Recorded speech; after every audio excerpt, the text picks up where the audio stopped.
So let's do this now. Hashimoto thyroiditis, also called chronic autoimmune thyroiditis, right?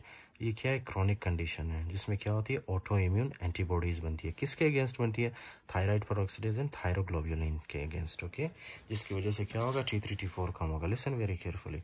मैंने आपको बताया था कि इसमें क्या होता है? बी सेल्स क्या प्रोड्यूस करते हैं? Plasma cells. ऑटो एंटीबॉडीज, ये ऑटो एंटीबॉडीज किसके अगेंस्ट बनती है? थायराइड ग्लैंड के अंदर जो एंजाइम होता है थायराइड peroxidase के अगेंस्ट, और दूसरा उसके अंदर जो प्रोटीन होता है थायरोग्लोबुलिन प्रोटीन, उसके अगेंस्ट बनता है, राइट? तो एज अ रिजल्ट क्या होगा?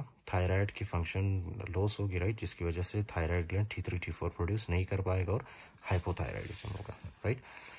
Most common cause of hypothyroidism in iodine sufficient regions.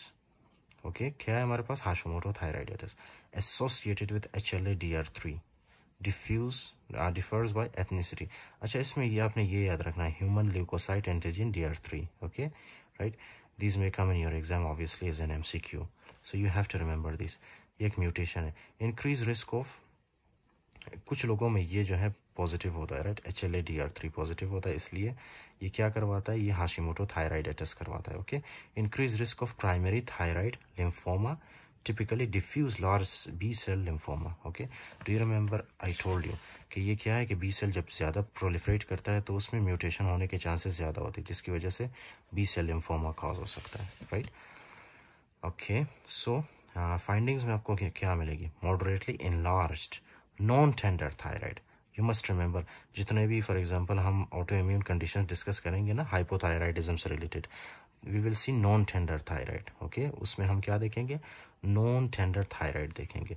May be preceded by transient hypothyroidism. क्या होगा इसमें? ट्रांजिएंट हाइपोथायराइडिज्म होगा पहले. ओके, उसके बाद है hashitoxicosis. Okay, hashitoxicosis due to follicular rupture and thyroid hormone release. Listen very carefully. Okay, इसमें क्या होता है? सबसे पहले जब फॉर एग्जांपल आपका ये है थायराइड ग्लैंड, थायराइड ग्लैंड जब डैमेज होता है ना, थायराइड ग्लैंड जब डैमेज होता है तो थायराइड ग्लैंड से क्या रिलीज होता है? Excessive T3 T4. Simple. Okay, क्योंकि थायराइड ग्लैंड के अंदर क्या पड़ा होता है? T3 T4. तो जब ये डैमेज होता है तो एक्सेसिव T3 T4 पहले प्रोड्यूस होता है, उसके बाद फिर और T3 T4 आपकी बॉडी के अंदर यूटिलाइज होते होते ख़त्म हो जाता है, राइट? और उसके बाद क्या होगा? T3 T4 का लेवल आपकी पूरे बॉडी के अंदर कम होगा. So that will lead to hypothyroidism. Okay, so may be preceded by transient hyperthyroid condition, ठीक है, which is called as Hashimotoxicosis due to follicular rupture and thyroid hormone release. Okay, follicle rupture होते हैं thyroid gland के अंदर और follicles के अंदर क्या पड़े होते हैं? T3 T4, जिसकी वजह से थायराइड हार्मोन रिलीज होता है जब ये फॉलिकल्स रप्चर होते हैं. तो सीरोलॉजी जब आप करते हो, राइट, सीरम जब आप टेस्ट करते हो पेशेंट को, उसमें आपको क्या मिलता है? Positive anti thyroid peroxidase and anti thyroglobulin antibodies. Do you remember? Antibodies आपको मिलेंगी किसके अगेंस्ट? थायरोग्लोबुलिन के against and thyroid peroxidase enzyme के अगेंस्ट. हिस्टोलॉजी में क्या मिलेगा आपको? हर्थलीज सेल. तो जब आप फॉर एग्जांपल हिस्टोलॉजी करते हो ना थायराइड ग्लैंड की, तो आपको क्या मिलेगा? Hurthle cell. Okay, this is very important, you must remember this. Hurthle cell, ये जो मैंने रेड कलर के साथ ड्रॉ किया, राइट, ये रेड के साथ मैंने जो भी यहाँ पे ड्रॉ किया, they are very important. Okay, MCQs. Hurthle cell कहाँ पे मिलता है आपको? हाशिमोटो थायराइडिटिस में, right? Lymphoid aggregates with germinal centres. तो जाहिर सी बात है उसमें क्या है कि ऑटो एंटीबॉडीज होगी, लिम्फॉइड सेल्स होंगे, B cells, T cells, right? तो लिम्फॉइड एग्रीगेट्स मिलेगा आपको किस में? थायराइड ग्लैंड के अंदर, right, with germinal centre. Germinal centre एक ऐसा एरिया है जो कि क्या करता है? बी सेल को मैच्योर करता है, राइट? तो थायराइड ग्लैंड के अंदर आपको क्या मिलेगा? Lymphoid aggregates with germinal centres. ये आपको यहाँ पे जो है ये हर्थलीज सेल है. ओके, ये जो आपको दिख रहा है यहाँ पे ये हर्थलीज सेल है. उसके अलावा जो है हमारे पास lymphoid aggregates with germinal centre, ये है आपके पास lymphoid aggregates with germinal centre, ये इसका सेंटर है. ओके, और इसके गिर्द में ये आपको नज़र आ रहा है lymphoid aggregates with germinal centre, right? Postmortem थायराइडिटिस में क्या होता है? Mild self limited variant of Hashimoto थायराइडिटिस arising less than 1 year after delivery. तो ये तो मैंने आपको बताया था कि इसमें भी क्या होता है?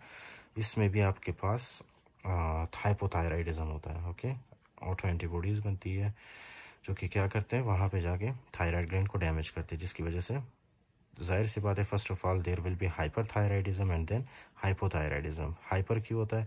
क्योंकि जब आप डैमेज करते हो ना फॉलिकुलर सेल्स को, तो एकदम से फॉलिकुलर सेल्स के अंदर से T3 T4 रिलीज होता है। फिर वो T3 T4 after some time जब वो आपके बॉडी के अंदर यूज़ होता है, राइट, तो मजीद T3 T4 प्रोडक्शन नहीं होती, राइट, जिसकी वजह से हाइपोथायराइडिज्म होगा। That's it. Next is riddle thyroid. I will discuss this in next lecture, okay, because this is not autoimmune condition. So this is autoimmune condition. Listen, इसमें क्या है कि रिडल थायराइडाइटिस है आपके पास, ओके। रिडल थायराइडाइटिस क्या है? Also called invasive fibrous thyroiditis, may occur as part of IgG4 related disease spectrum. आपको मैंने बताया था ना कि इसमें क्या होता है, IgG4 एंटीबॉडीज बनती है, right. IgG4 disease spectrum example autoimmune pancreatitis, retroperitoneal fibrosis, non-infectious aortitis. Leave this, okay, I will explain this in the end. Listen, hypothyroidism occurs in 1/3 of patients, right? Fibrosis may extend to local structures, example trachea, esophagus, okay. मैंने आपको बताया था ना कि ये जो fibrosis है, ये fibrosis क्या करता है? Listen, ये फाइब्रोसिस है ना, ये क्या करता है, IgG4 एंटीबॉडीज थायराइड ग्लैंड के ऊपर एक्ट करके इसकी फाइब्रोसिस करता है, जिसकी वजह से क्या होगा, ये फाइब्रोसिस एक मैस बनेगा, ओके, मैस बनेगा। और मैस क्या करेगा, एसोफेगस को क्या करेगा, ये कंप्रेस करेगा, जिसकी वजह से डिस्फेजिया होगा। ट्रेकिया को कंप्रेस करेगा, जिसकी वजह से स्ट्राइडर होगा। और रिकरेंट लैरिंजियल नर्व को ये कंप्रेस करेगा, जिसकी वजह से hoarseness of voice you will find. So mimicking anaplastic carcinoma in older patients especially. अच्छा, ये जो anaplastic carcinoma ये मोस्टली किस में होता है, ओल्डर पेशेंट्स में, लेकिन रिडल थायराइडाइटिस किस में होता है, यंगर पेशेंट्स में, राइट। एनाप्लास्टिक कार्सिनोमा में भी मोस्टली आपको यही फीचर्स मिलेंगे। सो फाइंडिंग्स क्या है इसकी, slowly enlarging hard rock like fixed non tender thyroid. Do you remember, मैंने आपको बताया था कि जो ऑटो इम्यून कंडीशंस होते हैं उसमें मोस्टली आपको नॉन टेंडर थायराइड मिलता है, okay. And the most important thing is rock like hard thyroid gland होता है इसमें, और वो फिक्स्ड होता है, okay. So you must remember these points, rock like fixed non tender thyroid आपको किस में मिलता है, रिडल थायराइडाइटिस में, रिडल थायराइडाइटिस, ओके। जब आप हिस्टोलॉजी में चेक करते हो, हिस्टोलॉजी में आपको क्या मिलता है, thyroid replaced by fibrous tissue and inflammatory infiltrate, okay. ये थायराइड है आपके पास, जब आप हिस्टोलॉजी चेक करते हो तो इसमें आपको क्या मिलेगा, थायराइड ग्लैंड के अंदर फाइब्रोसिस भी होती है, okay. Now listen one thing, जो रिडल थायराइडाइटिस वाले पेशेंट्स होते हैं, fine, first of all you have to see this कि ये जो IgG4 एंटीबॉडीज है ना, ये क्या करता है, यही IgG4 एंटीबॉडीज एओर्टाइटिस भी कर सकता है, ओके। आपकी एओर्टा की इन्फ्लेमेशन, आपके पैनक्रियास की इन्फ्लेमेशन करवा सकता है, और रेट्रोपेरिटोनियल फाइब्रोसिस भी करवा सकता है ये, okay, fine. So these IgG4 antibodies is also responsible for aortitis, pancreatitis and retroperitoneal fibrosis, okay. जिनके अंदर ये बीमारियां होंगी, ओके, इनमें से कोई उन पेशेंट्स के अंदर 30% चांसेस है कि उनको रिडल थायराइडाइटिस भी हो, ओके।